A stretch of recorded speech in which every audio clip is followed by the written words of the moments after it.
President Trump's travel ban begins tonight. Plus, a Catholic cardinal is facing charges of abuse, and a teen is behind bars accused of leading deputies on a chase. Hello, and thank you for joining us from the ABC Columbia studio. I'm Kimberly Davis.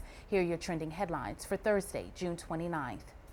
After months of legal battles, portions of Donald Trump's revised travel ban will go into effect tonight at 8. Laura Jarrett has a story. The Trump administration issuing new guidelines for visa applicants from 6 Muslim-majority countries impacted by President Trump's travel ban. A senior administration official telling CNN that applicants must prove their relationship with a parent, spouse, child, son-in-law, daughter-in-law, or a sibling already in the U.S. to be eligible. Other extended family members, including grandparents and even fiancés, left off the list. Any applicant unable to demonstrate this close relationship traveling from those 6 countries will be banned for 90 days. The State Department criteria sent to all U.S. embassies and consulates late Wednesday also applies to all refugees currently awaiting approval for admission to the U.S. Visas that have already been approved will not be revoked. But immigration advocates worry that we could see chaos again at airports like these protests in January when the president's first travel ban went into effect.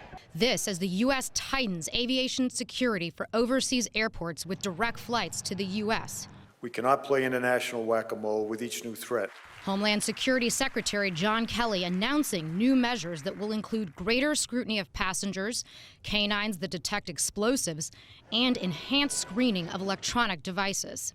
The DHS choosing not to implement an all-out laptop ban, but leaving the option on the table.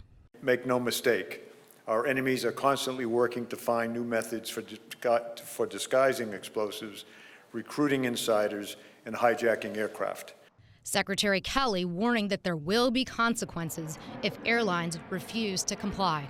Those who choose not to cooperate could be subject to other restrictions, including a ban on electronic devices on aircraft or even a suspension of their flights into the United States. Kelly refused to detail all of the new requirements for security reasons. He said screening guidelines will be both seen and unseen and phased in over time. One of the most senior officials in the Catholic Church is accused of a string of sexual assault offenses. Cardinal George Pell is facing multiple charges from several accusers in Australia. Pell has strenuously denied the charges and said he plans to return to Australia, where he will defend the charges vigorously.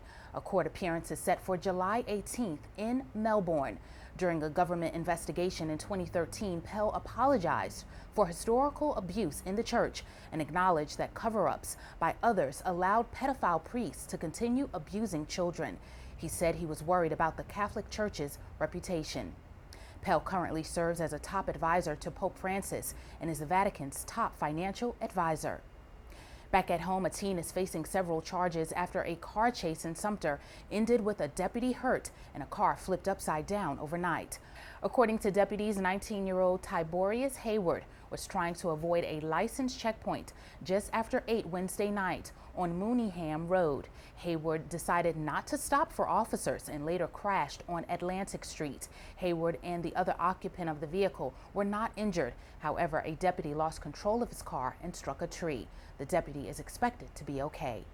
And this just in, several children were inside a Richland Drive home when a Sumter man set the residence on fire. 36-year-old Timothy Browder was arrested Wednesday and is charged with arson and 7 counts of unlawful conduct toward a child. Join us for news, weather, sports, and more on air, online, and on the ABC Columbia mobile app.